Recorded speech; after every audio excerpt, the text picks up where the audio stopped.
dengan permasalahan yang saya rasakan akhir-akhir ini di kelas, Pak. Baik, Pak Alam. Apa yang Bapak mau ceritakan? Begini, Pak Mus, akhir-akhir ini murid saya di kelas kurang antusias dalam melaksanakan atau mengerjakan tugas-tugas yang saya berikan. Hampir 50% yang mengumpulkan tugasnya itu di kelas. Itu yang menjadi permasalahan saya selama ini, Pak. Jadi menurut Pak Alam, apa yang Bapak harapkan dari obrolan kita hari ini, Pak? Yang saya harapkan di sini, Pak, saya mendapatkan solusi dari permasalahan terkait dengan kurang antusiasnya siswa saya di dalam setiap kelas. Menurut Pak Alam, apa saja yang membuat murid-murid Bapak kurang antusias dalam pembelajaran bersama Bapak? Kalau yang saya ingat, Pak,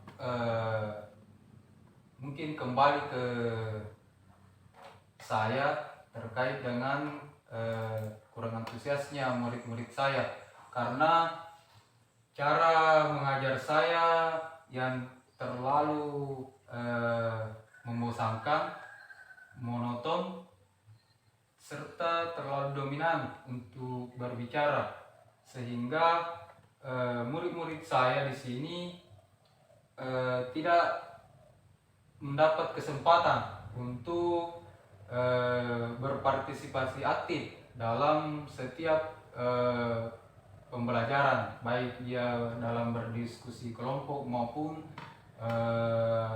pertanyaan-pertanyaan yang sifatnya pembelajaran di dalam kelas. Oh, jadi begitu, Pak. Jadi kira-kira apa yang dapat membuat murid Bapak sehingga dapat antusias lagi dalam mengikuti pembelajaran Bapak?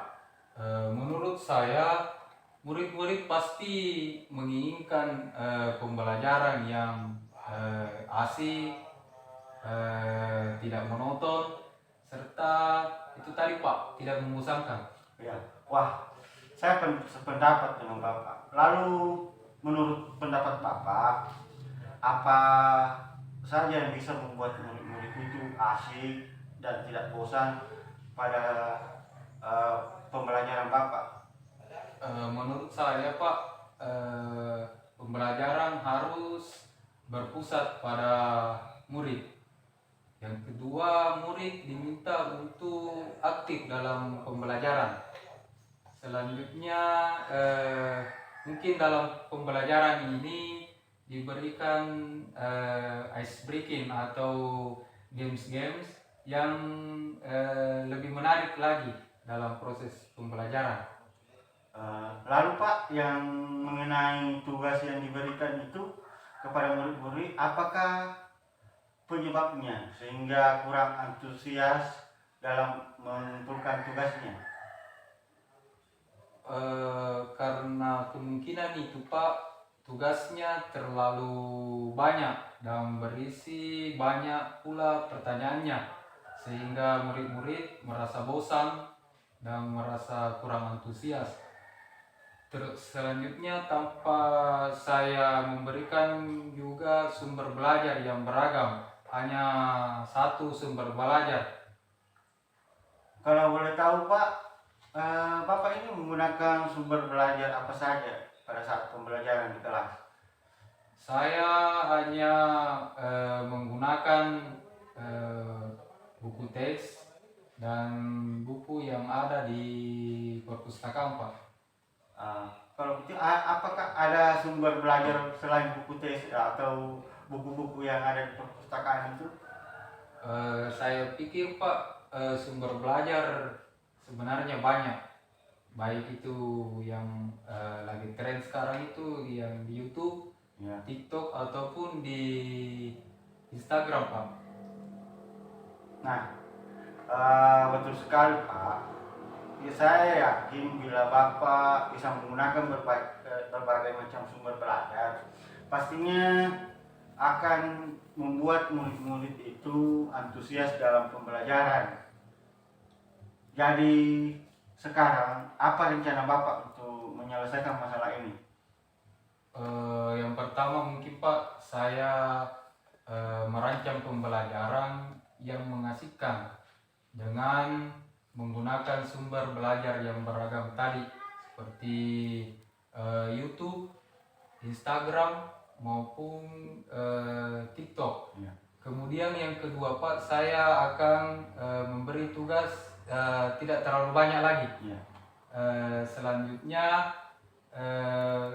sesuai dengan minat dan bakat murid-murid saya, sehingga istilahnya sebentar ini pembelajaran berdiferensiasi berjalan, sehingga murid tidak merasa terpaksa lagi, tetapi mereka memang senang mengerjakan tugas-tugas, misalnya lewat puisi atau lagu-lagu. Mungkin bagus juga pada saat dia melakukan suatu drama ataupun pelaporan digital yang lebih kerennya lagi Pak. Ya. Bagus sekali rencana Bapak ini, mudah-mudahan bisa diaktualisasikan dan bisa diterapkan di kelas. Terus saya akan tanya komitmen Bapak terhadap rencana Bapak ini. Di sini Pak, saya berkomitmen untuk selalu membuat rencana pembelajaran yang mengasihkan, menggunakan banyak sumber belajar untuk mengeksplorasi materi yang akan saya berikan kepada murid-murid saya, dan menjalankan program Merdeka Belajar.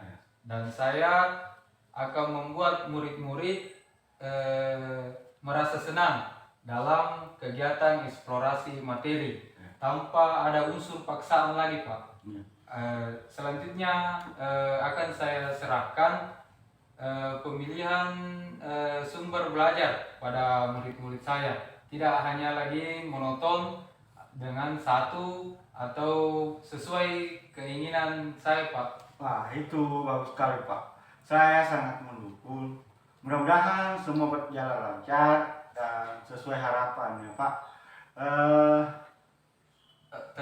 Terima kasih Pak atas waktunya untuk mendengarkan permasalahan saya, dan mudah-mudahan kita semua bisa menjadi guru yang selalu dirindukan oleh murid-murid kita ya Pak. Terima kasih Pak. Amin amin ya rabbal alamin. Sedikit juga Pak, setelah nanti ini komitmen saya berjalan, saya akan menyampaikan ke Bapak lagi Ya, terkait permasalahan saya. Insya Allah kalau saya siap memberi solusi, kemudian siap membantu Bapak dalam proses pembelajaran nantinya. Ya Pak, terima kasih Pak. Ya, Assalamualaikum warahmatullahi wabarakatuh. Waalaikumsalam warahmatullahi wabarakatuh.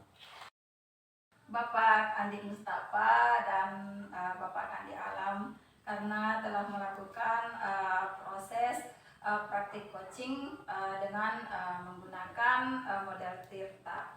Sebagai pengamat di sini saya akan menyampaikan apa-apa saja yang telah saya amati dari proses coaching kita tadi. Jadi dimulai dari yang pertama, tujuan. Jadi coach Bapak Andi Mustafa tadi menyampaikan pembukaan dengan baik, kemudian coach Pak Andi Nur Alam dapat menyampaikan tujuan yang hendak dicapai dengan jelas. Kemudian yang kedua, identifikasi. Jadi pertanyaan-pertanyaan yang telah diberikan bersifat terbuka dan mampu mengeksplorasi coach. Jadi terima kasih Pak Andi Mustafa memberikan respon dengan lancar, potensi dan alternatif serta solusi. Coach aktif memberikan tanggapan dan umpan balik. Kemudian di rencana aksi, Coach juga memberikan pertanyaan yang reflektif yang mengarah pada pengambilan keputusan mandiri oleh coach. Coach membuat coach mengeksplorasi jawaban sehingga menjadi jawaban yang lebih spesifik. Dan yang terakhir, model Tirtanya yaitu tanggung jawab. Coach bertanya untuk mengarahkan coach mengambil komitmen. Begitupun coach secara mandiri mampu membuat komitmen berbasis Tirta. Jadi cukup sekian pengamatan yang telah saya lakukan, Pak. Jadi terima kasih atas kerjasamanya. Ya, terima kasih Bu, terima kasih Pak. Siap.